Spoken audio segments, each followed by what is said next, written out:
Hey friends, Angela here, and look who I have with me today. Phil from Foundation Cigars. All right, so we're gonna bring it in. Boom. I'm so glad you're here. We have a lot to talk about today. So what are we gonna do today, guys? Let me break it down. We have Phil's from Foundation, as he said. We're gonna be smoking Foundation, talking about Foundation, talking about a little bit of the history, right? I'm sure we're gonna get into that because the owner, Nick, and the founder, he loves his history. And I listen, the basis of kind of why I started a podcast in the first place, because I love the deep dive history into cigars. So there's that. And then, as you know, puros and music. So we'll get to the music later on. And like I said, I'm so glad you're here. And let's get smoking. What are we smoking today? We're gonna break it down. I'm excited because I do love Foundation stuff. I don't know if you've seen some of my other videos, Phil. High Claire Castle's one of my tops. Great. Tops. Absolutely. Well, today we have the Wiseman. This is a new iteration of the Wiseman, a couple years old. And we have the Corojo, which is a Nicaraguan Corojo. And we have a Maduro, which is the Mexican San Andreas wrapper. The cool thing about these two cigars is that they each have a double binder. Ooh. Usually people just have one, but we have a double binder on these. You guys don't fool around. Not at all. One from Esteli, one from Jalapa. Each farm one's known for a little bit of pepper, one's known for a little bit of sweet, so it's like a perfect blend of that. And both of these are just great cigars. And so which one are you smoking this morning? Thank you. I'll do this one. This is the Corojo. Yeah. Is this one for you? Oh, I also got. Look at this. Hey, you got to try them both. Thank you. Thank you. I'm going to definitely smoke that. And I'm going to do the Maduro. Maduro. Okay. So that one starts off very mild and becomes a true medium right in the middle. So with the double binder, you notice more of the change as you smoke it. Oh, I like hearing that. And that. this starts off medium and becomes just a bit medium plus. So nice. You have a cutter? Go for the big boy. I do. All right. So I've got my V cut here. So I guess, Phil, while I light and cut and light this, for the people that don't know of you yet, why don't you tell us about yourself, but also a little bit about like how you got with Foundation, whatever you want to really give us a little background on. Absolutely. So I got into cigars just occasionally, like a lot of people do. Like, in my 20s and whatever, I'd smoke a cigar at a wedding or a special occasion or on vacation. And really about 15 years ago, I started smoking more and more cigars and really getting into it, really just being fascinated by the whole industry, the history, what goes into making a cigar. And, like a lot of you guys watching, and you, I'm sure, you start nerding out a bit. You start reading the articles, you start watching the podcast. And then a couple years ago, I was hanging out at my home lounge, which I had become a member of, and just kind of ramped up over the years. Yeah. And so I've been smoking probably seriously for probably about 20 years, I would say, seriously. Before that, I was just not serious, I guess you would say. Sure. And then I worked in retail for a year. I had a friend that managed a cigar shop in Connecticut, and I worked there for a year and just loved the experience and got into it. And then a friend of mine who's a cigar broker said, hey, if you're ever thinking about getting into the industry, I know Foundation is looking to hire. And that captured my attention because I'm from Connecticut as well. Foundation is based in Connecticut. I'll tell you what, let me let you, I feel guilty here. Let me let you light up so that we could deep dive into how the Connecticut thing, because let's do it. I don't want to leave you hanging. You deserve to light up here too. We don't want to wait too long. But yeah, I like that you were in a lounge already, you're saying. So like you started smoking, you said this and that at weddings, kind of, maybe would you say you had maybe 10 cigars a year when you were younger, or maybe even less? Like maybe even less. Like between 5 and 10 a year. Yeah. Sure. And then if I may ask, so what type of line of work did you do before you hit the cigar? The work I was in prior, actually I still do in conjunction with my work now. So I never had to switch. I just kind of folded it into the busy stream, man, if you will. Busy man. We're working 24/7 over That's here. That's right. So it's surprising to some people, but it makes total sense when you think about it, is that I worked as a pastor. A lot of, youth program work for a lot of years. And I did that. I lived all over the country in different places. And I continue to do that, to do pastoring and with a small church in Hartford. but it really was like two streams coming together because I met so many pastors, priests, rabbis. I'm not even kidding you, in lounges, and I'm sure anybody watching has. I mean, you always run into religious people in lounges, and I the do too. Yeah, conversations you Brooklyn, have. I run into Yeah. several. There's several rabbis. So, yeah, so it was a pretty natural cool. thing. Yeah. I had a group at my church that we call Holy Smokes. We meet once a month to smoke and have a drink together. And so when I told people I was doing this, the people who already knew me said it makes total sense. Total These sense. two things lined up because, you know, it's the conversations, it's the experience, it's the connecting with people in lounges, which is what I really love about this Yeah. whole experience. And when you sit down and you smoke and you relax, it opens up conversation to talk about anything and everything. So I continue to do both. Yeah, I think it does something to the mind. Mm-hmm.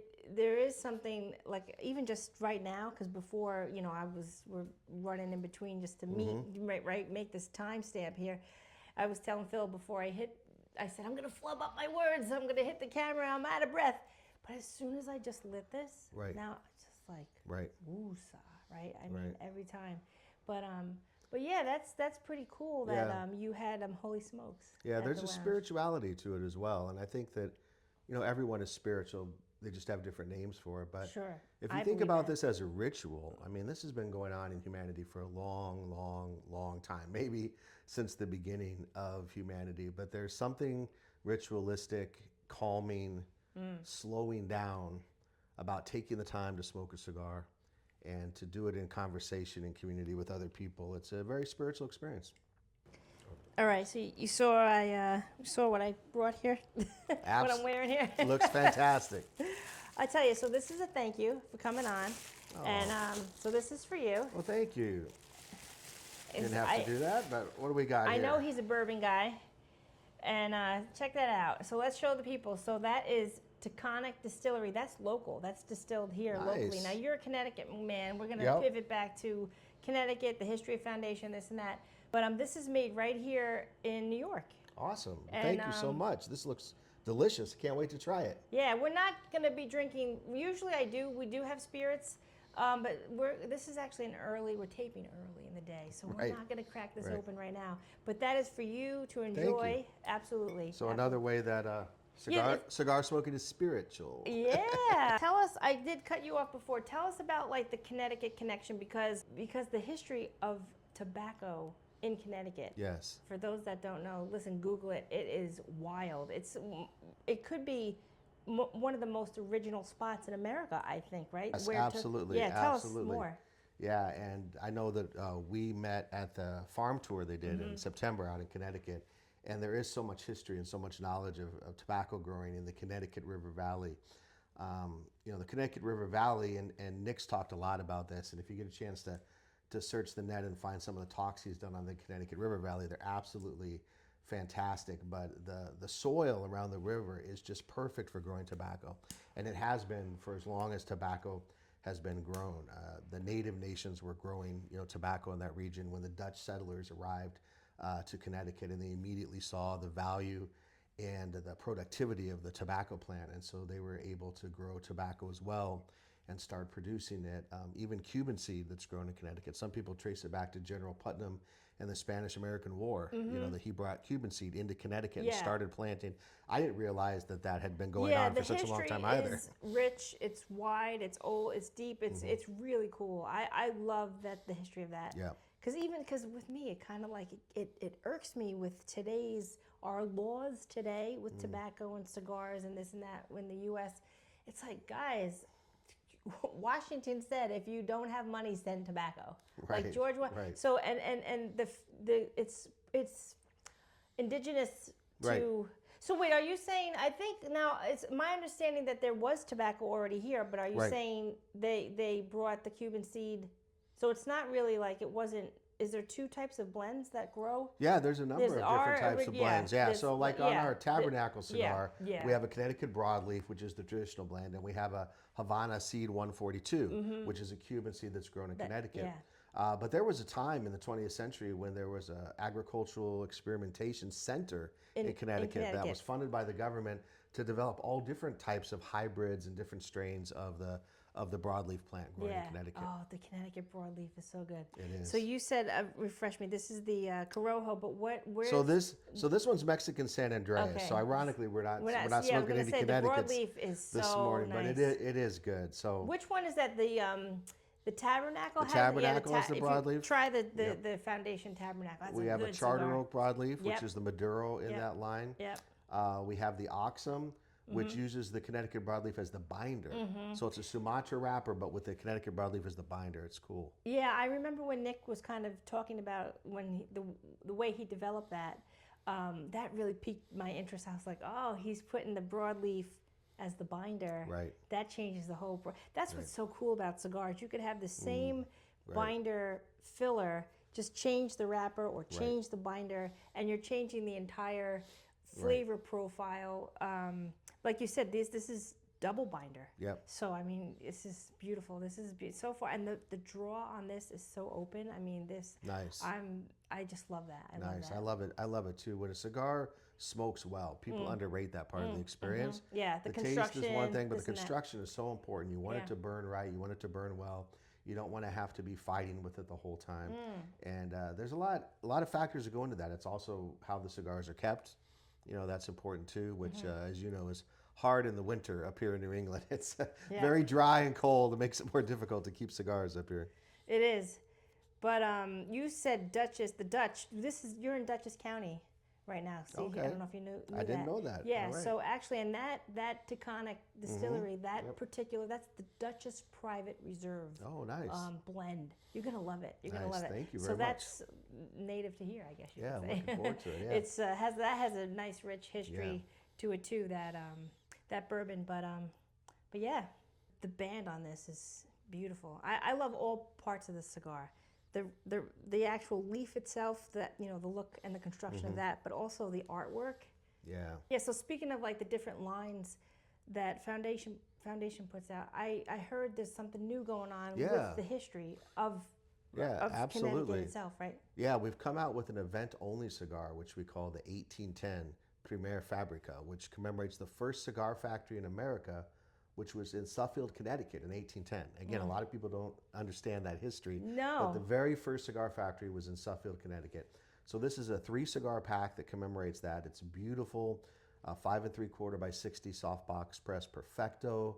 It's Connecticut broadleaf on the wrapper. That's it's just my favorite. A beautiful cigar. That's my favorite. And event only means it's only available at events. So I wanted to mention it because, again, we're get honoring the history. We got to get the people. We got to see the people. Look for an 1810 event. Our website, lists all of the events nationwide, so you can, look for ones in your area. But the 1810 cigar pack is something that we use to help promote the sales of Wiseman, which we're smoking, and Oxum as well. So look for an 1810 event, and that cigar is absolutely phenomenal. I mean, it is worth whatever you spend to get that cigar as the gift, because it is an amazing cigar. I tell you, that's a clever idea to make it event only, because sometimes, as much as even myself, as much as I'm a fan of certain cigars, even other brands, it's like, I do my best. So like, we're here in the lounge, and actually we're going to shout out where we are in a second here.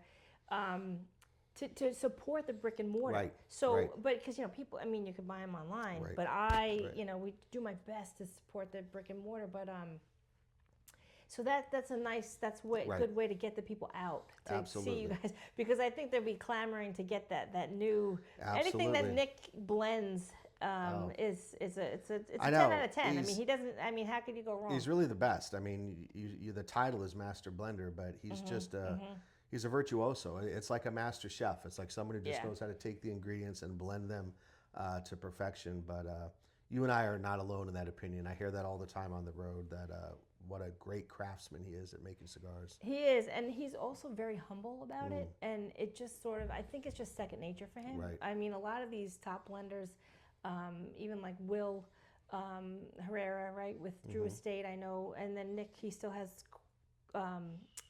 like a good relationship with them, right? There was, because Nick used to work for Drew back in the day, but but Nick, it goes back to his grandpa, right? And so for him, it's just innate, right? And to me, that's part of like you said, like a recipe. Like when I make my grandma's right. Sunday sauce, right? We're talking, it's Right. like, it's virtually, it comes from my great, I was blessed enough to know my great grandma. Oh, wow. Right? And she That's was born awesome. in 1902. Yeah, Wow. thanks.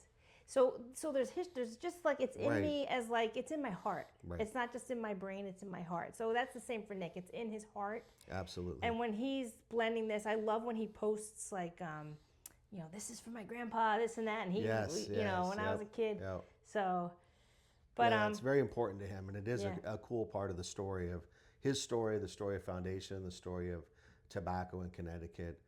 But yeah, I love that stuff too, and it's one of the things that really drew me to the company was just that emphasis on history and legacy. Legacy. And it Yeah. sounds corny, but even just family, Oh yeah, yeah. And listen, for you guys out there, to me too, family is not just blood. It's more than just that. Right. So it's your community. I love the cigar community, the cigar family, and that's where it brings me right to this lounge because I've met a lot of people at the cigar lounge that have become very like close friends, almost like family. Right. So, and do you find that? Absolutely. Do you find that? Absolutely. Again, I mean, just in the conversations that go on and all of the different people that come together in a cigar lounge, it does. It creates a sense of community, a sense of family that can be very important. I think that it's important for people's mental health as well to have places where they feel safe and they can talk and connect with people. And, as the old saying from Cheers goes, a place where everybody knows your name is really important in the world today. Yeah, that's very true. So we are, speaking of all that, as you see, Cigar on Main. It's 288 Main Street in Beacon. And now you're about an hour or so from here, right? And I'm about a half hour, this and that. So we're in the Hudson Valley, like I said, Dutchess County, Hudson Valley.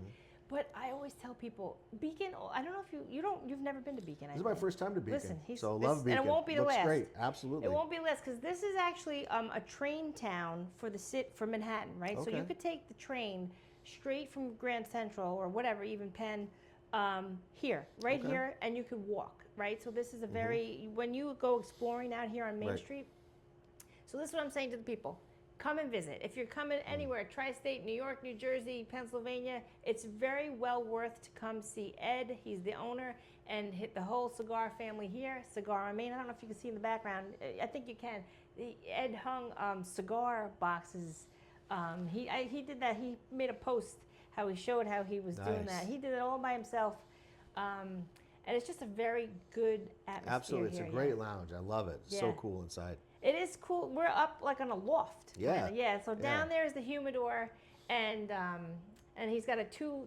We're in like a private room right now, and then across here on the other side of the wall there's a big open lounge. Yeah. So it's worth, nice. like I said, come to Beacon, guys.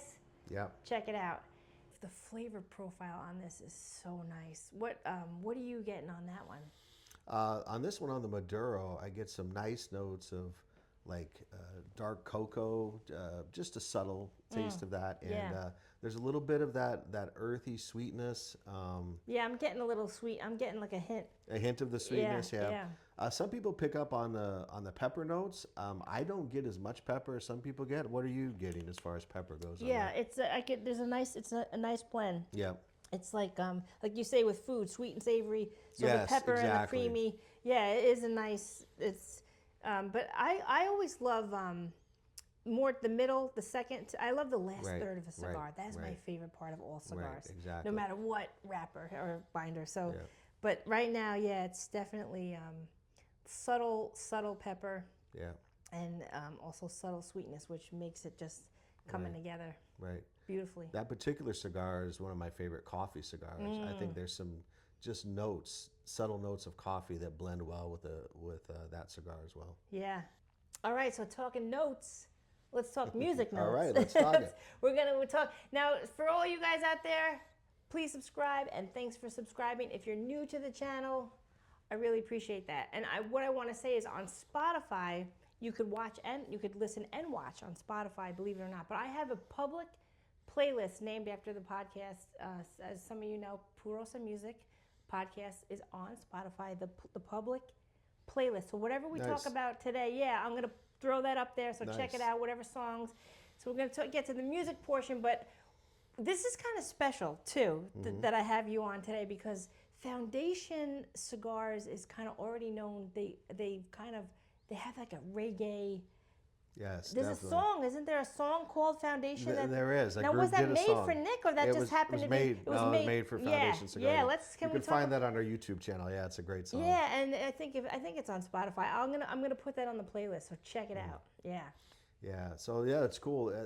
We make a infused cigar called the Upsetters, and it honors the history. Again, the Upsetters were a revolutionary group in Jamaica. So we make that infused cigar, you know, in 3 different wrappers, and the artwork, you know, is Jamaican, and so people notice that, they see that. If you know anything about our company, about Nick, you'll hear Jamaican music a lot. Yeah. If you come to PCA, you hear Jamaican music from our booth every single time. And so when you listen to reggae music, and especially Bob Marley, of course, and you listen to him talk, you realize there's a lot of references to Haile Selassie. And Haile Selassie was the last emperor of Ethiopia. And Haile Selassie's picture is on the tabernacle. So that's part of the story that connects. Haile Selassie was a name that he took when he became the emperor king of Ethiopia. And his real name is Rastafari. So that's really, that connection is very strong. Rastafari, the person, is what really influenced Rastafarianism in Jamaica. So that music, you know, tying in history, tying in Ethiopia.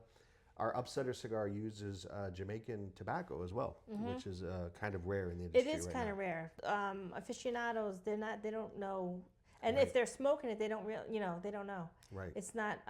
Do you know any of other companies using it, or because you guys use pretty kind of rare blends? I would say. I don't know of any offhand. I yeah. mean, there may be some, but I don't know of any. And say it again. Which of your cigars has that in it? The Upsetters. The Upsetter.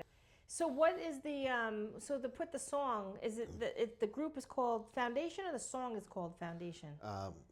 That's a good question. Oh yeah, I'll put it up. But so that's your pick for today. That's my pick for today. Reggae, and then you know, I mean, I don't know. It's just inspiring. Let's put up a Bob Marley song too. You know, like 3 Little Birds or One Love. You know, that 3 would be Little great. Birds. Yeah, let's do it. Yeah, I'm going to do that for sure. I think I already have Bob Marley on there, but I'm going to put more. Sure. Yeah, because I like to. I always say too, and let me know if this is your vibe. When I'm outside at my fire pit and I'm lighting up, I like to listen to an album. Basically as much as I can from start to finish to kind of get that storytelling vibe. Right. Because you know some artists and they'll place the tracks in order on purpose, and I think just because also a cigar can take about a half hour to 2 hours or something to smoke, it's just kind of good to settle in. So Bob Marley, that's a good one. I had that on CD in the early 90s, that one. I'm going to say, you're just giving off Yeah, all kinds of Gen X vibes and code Gen X right now, because we're not gonna, you know, or cassette tape. I don't know if people listen to an album from beginning to end unless they're Gen X like us. I mean, that was totally our vibe, right? Because you know, you got to start at the beginning and you got to hear the progression of the songs. Totally, and that was like definitely the zeitgeist of the way we were raised, because your children, I think, are close to the age of my boys. They're 19, they're twins. But how old are your kids again? Well, today is my oldest son's birthday. Shout out, happy birthday! Hey! And he's 29 years old today. Oh, so wow, God bless. 29 down to 21. See that? You look 35. So had that. Hey, whatever works. Smoking cigars keeps you young. Yeah, we're Gen X, but nobody knows. That's right. But yeah, I was gonna say, so your son, because your son's a little bit older, but for my kids too, they don't. Yeah, a whole album isn't really from start to finish. But I would think, like, you know, thinking back to when I was, 14 in my bedroom, maybe even 12, just kind of listening to my music. Yeah. You know, just Mom, leave me alone. You know, you're in your bedroom, just teening out. I would just put it on, and that was vinyl. I had a vinyl player in my my bedroom. There was no other option. I mean, we couldn't go on our phones and put together songs from different places. If we wanted to listen for a while, you had to listen to the whole album. I think maybe that's part of it too, but there was no other option. You're right. But I think just even maybe the nostalgia of that for me, as much as I love music, I still love to get that start to finish feeling. Yeah. But vinyl's making a comeback. So, you know, I got my youngest, my daughter's 21. She's really into buying and collecting vinyl albums now. So that's kind of a hobby that we share together. So that's cool. Do you have your original player? I wish I had my original. No, I wish I did. The original one's long gone. What I wish Yeah. I had was the my original boom box with the dual cassette with the soft eject. That I would love to have. Yeah, yeah, and the dub. Oh yeah, The- yeah. We can the- make your own mixtapes. Oh yeah, good times. Comment below if you had that. I'll tell you, there's that bump box. Have you seen the bump box? I have not. No, what's that? They're kind of pricey, but right now we're in December, so it's like holiday season. You could get they have good deals on them right now. But oh man, Phil, it's like our old Yeah. with the two Nice. with the cassette in the middle, but it's like electric like today Okay, it's like so you can connect today's your- technology, Got you. digital and this and that, but it's just it just looks and feels. Oh, I'm gonna have to look that up. Yeah, I want to definitely get I definitely want to get one. So we're gonna close this out. We'll see you next time.